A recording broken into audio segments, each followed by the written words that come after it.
Welcome to my class.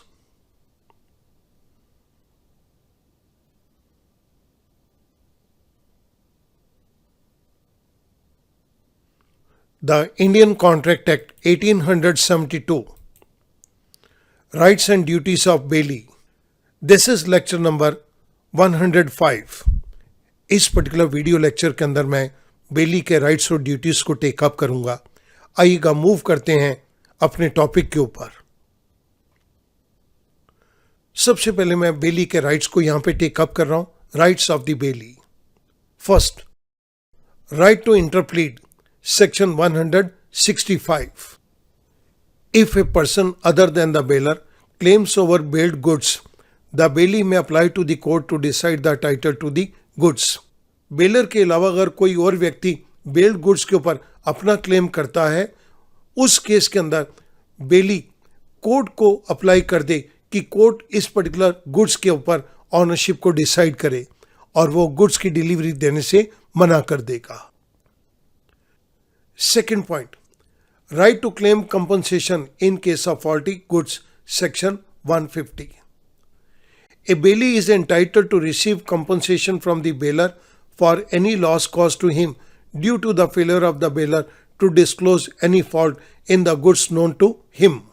Jin goods को bail किया गया है, बेलर जानता है कि इन गुड्स के अंदर कोई फॉल्ट है, लेकिन उसने इन फॉल्ट्स की जानकारी बेली को नहीं दी, जिसके कारण बेली को कुछ नुकसान हो गया। बेली अपने इस नुकसान का कंपनसेशन लेने का अधिकार बेलर से रखता है। If the bailment is for non-gratuitous purpose, that is higher purpose, the bailor will be liable to compensate the bailey even though he was not aware of the existence of such faults.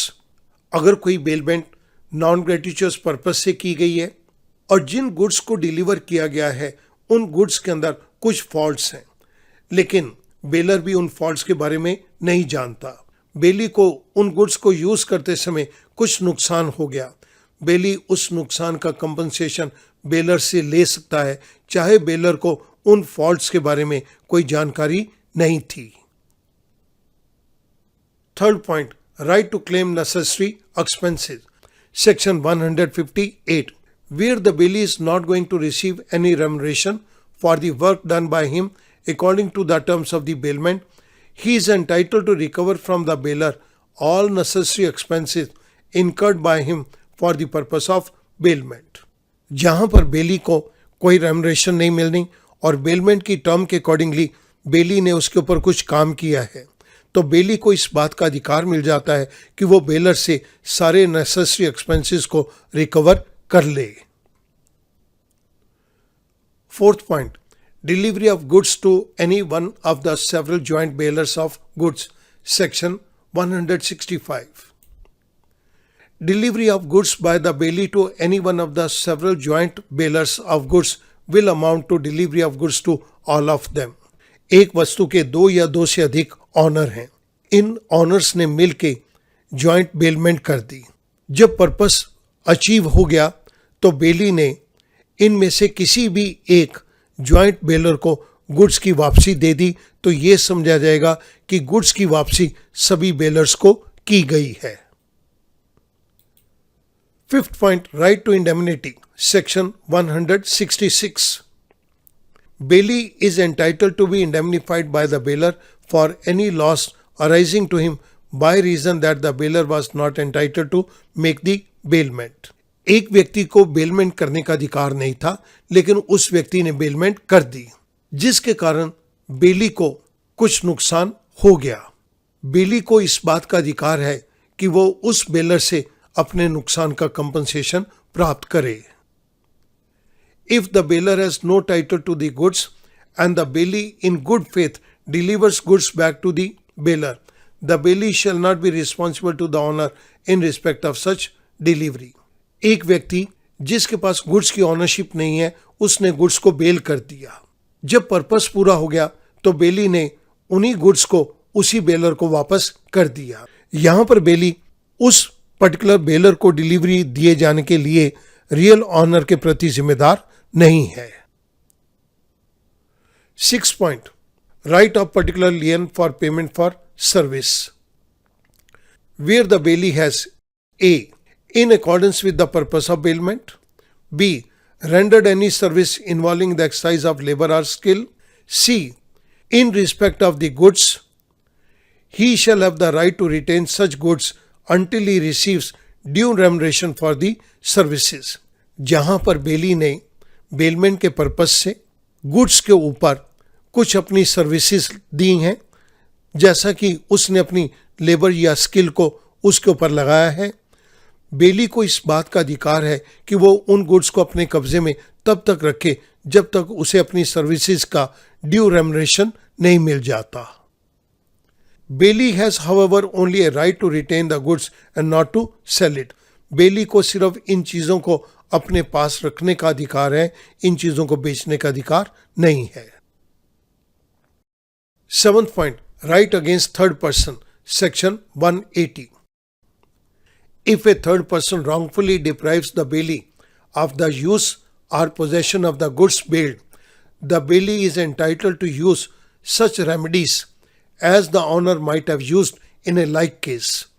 अगर कोई तीसरा व्यक्ति बेली को goods को रखने में या use करने के अंदर गलत तरीके से रोकता है, तो बेली को इस बात का अधिकार है कि बेली वो उन सारे उपायों को इस्तेमाल कर सकता है जो उपाय एक ऑनर के पास सिमिलर केस के अंदर पाए जाएंगे.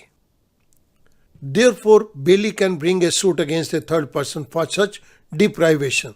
इसलिए बेली को अगर कोई थर्ड पर्सन गुड्स को यूज करने या रखने से रोकता है तो बेली उस थर्ड पर्सन के खिलाफ केस फाइल कर सकता है. Now the duties of the bailee. The first one, to take reasonable care.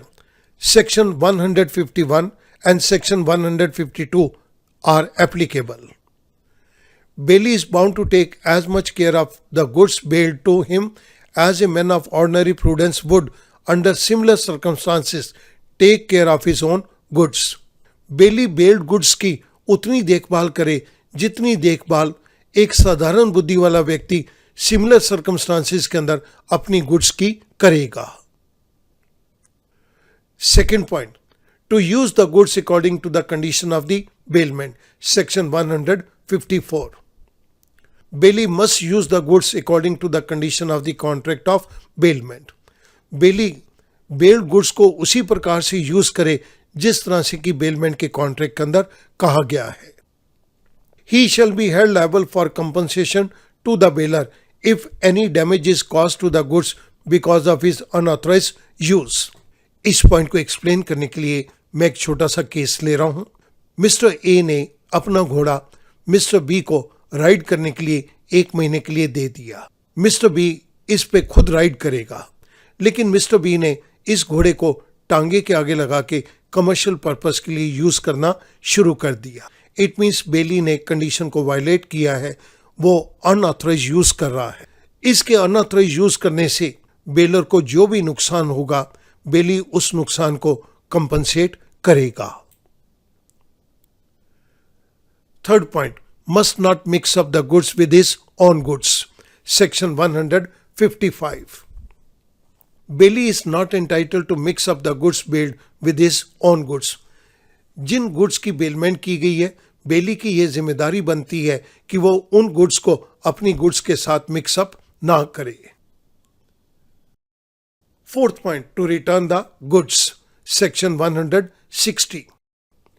Bailey must return or deliver the goods bailed according to the direction of the bailor on the expiry of the time of bailment or on the accomplishment of the purpose of bailment. Bailment के case के अंदर bailment जितने समय के लिए की गई है वो समय पूरा हो चुका है या बेलमेंट जिस पर्पस से की गई है वो पर्पस अचीव हो चुका है. अब बेली इन गुड्स को बेलर को वापस करे या इन गुड्स को उस तरह से डिलीवर करे जिस तरह से कि बेलर डायरेक्शंस देगा. Fifth point, to return any increase or profit from the goods. Section 163. Bailey is bound to deliver to the bailor any increase or profit which might have accrued from the goods bailed. Bailment के अंदर बेली ने जिन goods को प्राप्त किया है उन goods के अंदर अगर कुछ इंक्रीज हो जाता है या उसके ऊपर कुछ प्रॉफिट हो जाता है तो बेली की जिम्मेदारी है वो बेलर को वो इंक्रीज या प्रॉफिट भी वापस करे। इसके लिए मैं एक एग्जांपल को टेकअप कर रहा हूं। Mister X leaves a cow in the custody of mister Y. X ने अपनी गाय वाई की कस्टडी के अंदर दे दी। The cow gives birth to a calf. जब ये काउ वाई की कस्टडी में थी तो इस काउ ने एक बछड़े को जन्म दिया। Mister Y is bound to deliver the calf as well as the cow to mister x.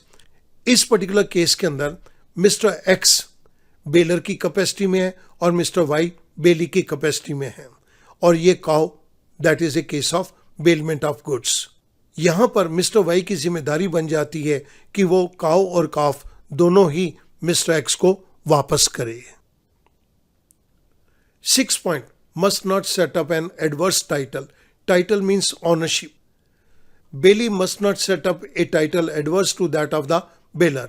बेली ये ना कहना शुरू कर दे कि वो ही इन गुड्स का मालिक है और बेलर इन गुड्स का मालिक नहीं है। He must hold the goods on behalf of and for the bailor. Bailee इन गुड्स को बेलर के लिए और उसी के बिहाफ पर ही अपने पास रख सकता है। He cannot deny the title of the bailor. वो बेलर की ऑनरशिप को डिनाई नहीं कर सकता। Let's move on to the summary part of rights of the bailey. First point, right to interplead. Second point, right to claim compensation in case of faulty goods. Third point, right to claim necessary expenses. Fourth point, delivery of goods to anyone of several joint bailers of goods. Fifth point, right to indemnity. Sixth point, right of particular lien for payment for service. Seventh point, rights against third person. Student, ये बेली के सभी rights हैं. Now I move on to the summary part of duties of the bailey. First, to take reasonable care. Second, to use the goods according to the conditions of bailment. Third, must not mix up the goods with his own goods. Fourth, to return the goods. Fifth, to return any increase or profit from the goods. Sixth point, must not set up an adverse title. Student, I hope that now these 2 points, rights and duties of bailey, will become quite easy to you. Thank you very much.